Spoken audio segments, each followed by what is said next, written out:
Yo, what is up, guys? Joker here bringing you another video on Nightingale. So, Nightingale has had a couple of updates since my previous video.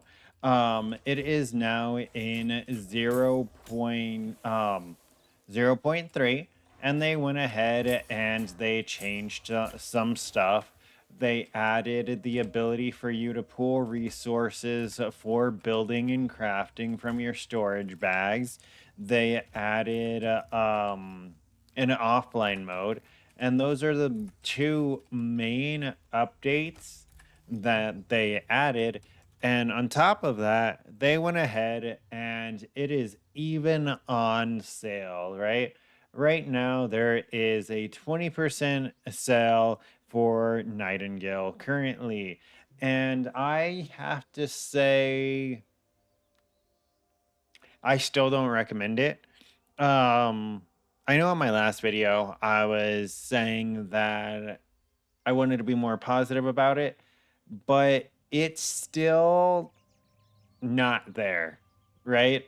Um, I've doubled my playtime. I put 7 hours in, and then now I have 15 hours. And this kind of shows it, right? There's only about a 60% positive rating, and that's for a reason. Um, it's not really in that great of a state.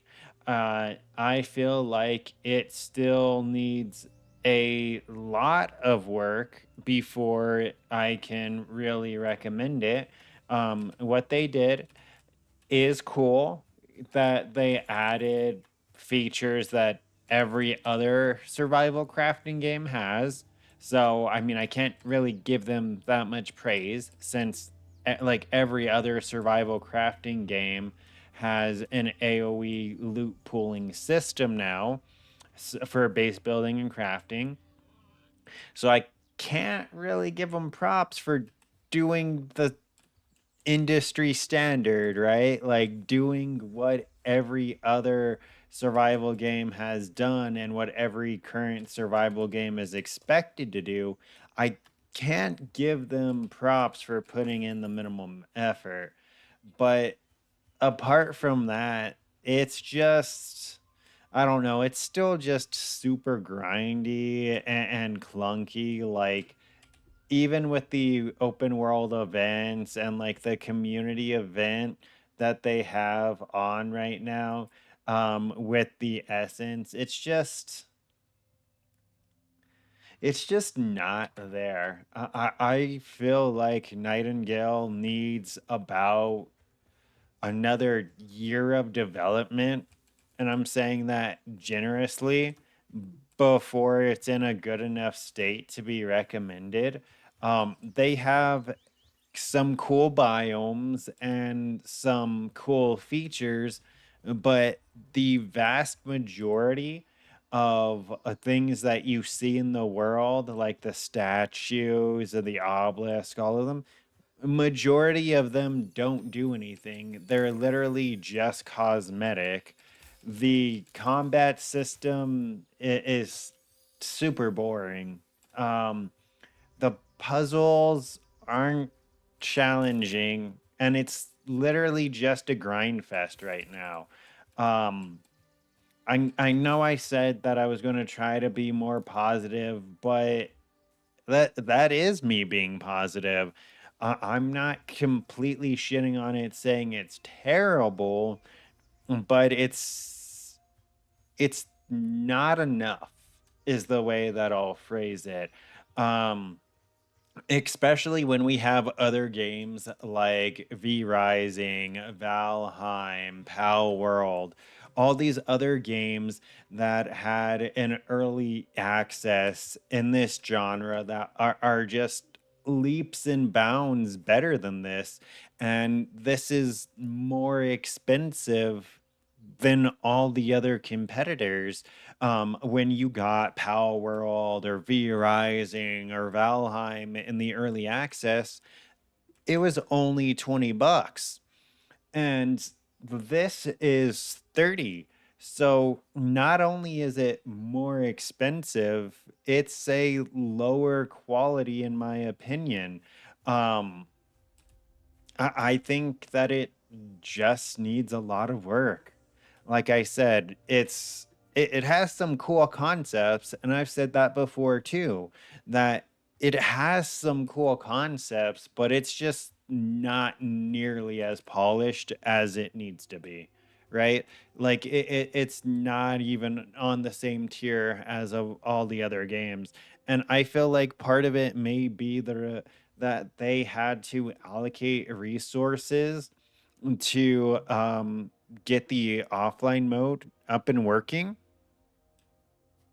which, in my opinion, is something that they should have had prior to the early access, anyways. Like they should have had that up and running, right? So they shouldn't have had to waste resources on that. Don't get me wrong. Um, it is a good thing that they did do it because that is going to help a lot of people try the game. A lot of people that didn't get to play previously because the online was just too laggy for them, right?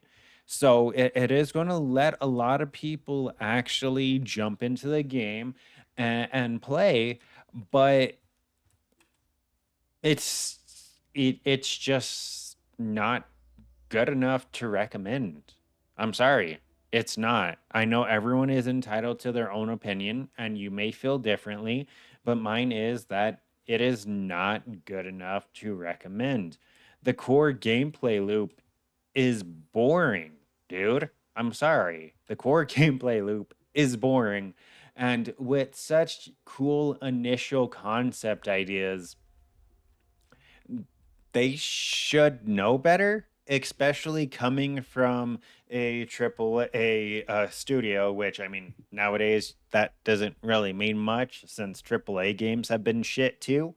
But it's like, so in case you're unaware what the gameplay loop is, you literally go, you make these cards, and you come here, you throw them in here, you go to a slightly different biome, and then you make a completely new base, and you rinse and repeat, right?